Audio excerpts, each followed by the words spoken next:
warahmatullahi wabarakatuh. Alhamdulillahirrabbilalamin. Assalatu wassalamu ala asrofil anbiya'i wal mursalin wa ala alihi wa sahbihi ajma'in. Amma ba'du. Anak-anakku SPM Galas yang hebat, semoga kita semua selalu dalam lindungan Allah Subhanahu wa taala. Jumpa lagi di sini dengan Bu Santi dalam materi Darul Arkom via online SMP Muhammadiyah 13. Kali ini Bu Santi akan memberikan materi mengenai wabah dalam lintasan sejarah Islam. Dalam tulisan Ketua Majelis Tabligh Pimpinan Pusat Muhammadiyah, Batur Rahman Kamal, beliau menyampaikan bahwa Imam Ibnu Hajar Al-Asqalani mencatat peristiwa wabah di kota Damaskus dalam kitabnya Badazul Ma'un fi Fadlit Ta'un. Pada bab 5 tentang hal-hal yang disyariatkan pengalamannya setelah mewabahnya Ta'un, Ibnu Hajar Asqalani mengkritisi ritual doa bersama yang dilakukan oleh warga Damaskus ketika dilanda wabah Ta'un pada tahun 749 Hijriah atau 1370 Masehi. Ibnu Hajar juga mengungkap kasus wabah Ta'un di Mesir. Saat itu 27 Rabiul Akhir 833 Hijriah atau 1455 Masehi. Wabah Mesir merenggut nyawa 40 orang. Dan puasa 3 hari, kemudian mereka melakukan sholat istiqa dan berkumpul di tanah lapang untuk bermunajat kepada Allah Subhanahu wa taala. Apa yang terjadi? 1 bulan kemudian angka kematian di Mesir meningkat sampai 1000 orang. Inilah yang harus disikapi oleh ulama pada waktu itu dan pembesar negeri.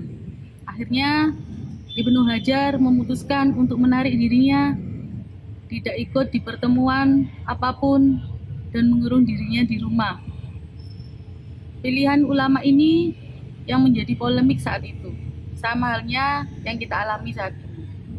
Itulah mengapa kita disarankan untuk melakukan physical distancing atau lockdown.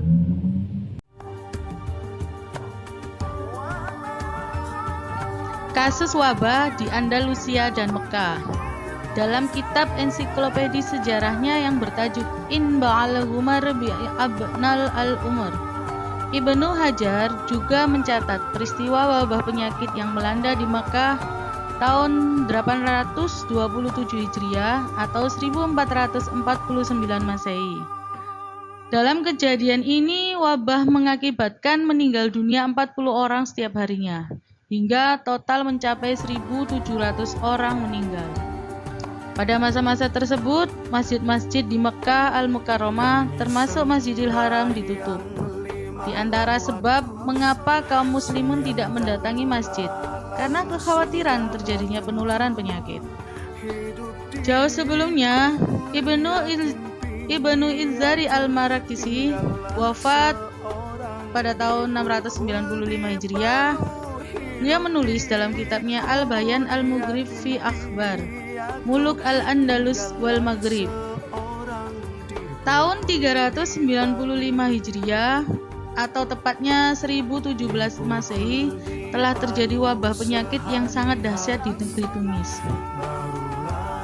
Harga-harga meningkat tajam, krisis bahan makanan pokok, masyarakat sibuk dengan urusan penyakit dan kematian.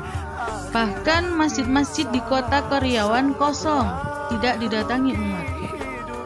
Sementara di Andalusia, sebagaimana dicatatkan oleh Imam Al-Adzabi dalam kitabnya Tarikh Al-Islam, tahun 448 Hijriah, tepatnya 1070 Masehi, telah terjadi kekeringan yang sangat dahsyat dan wabah penyakit, hingga banyak orang meninggal dunia, khususnya di kota Sevilla, sampai-sampai masjid ditutup.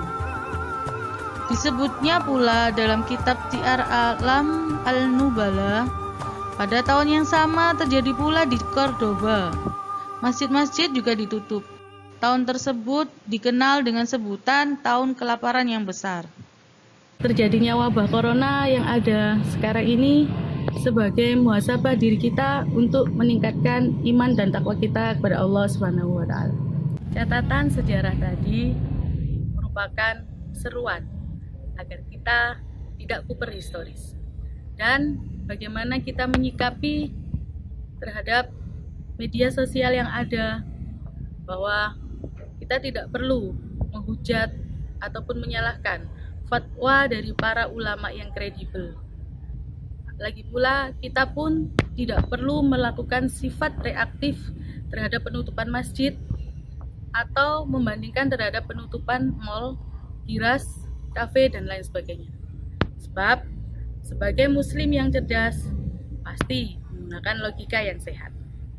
Demikian materi wabah dalam lintasan sejarah Islam Darul Arqam SMP Muhammadiyah 13 kali ini saya akhiri. Assalamualaikum warahmatullahi wabarakatuh.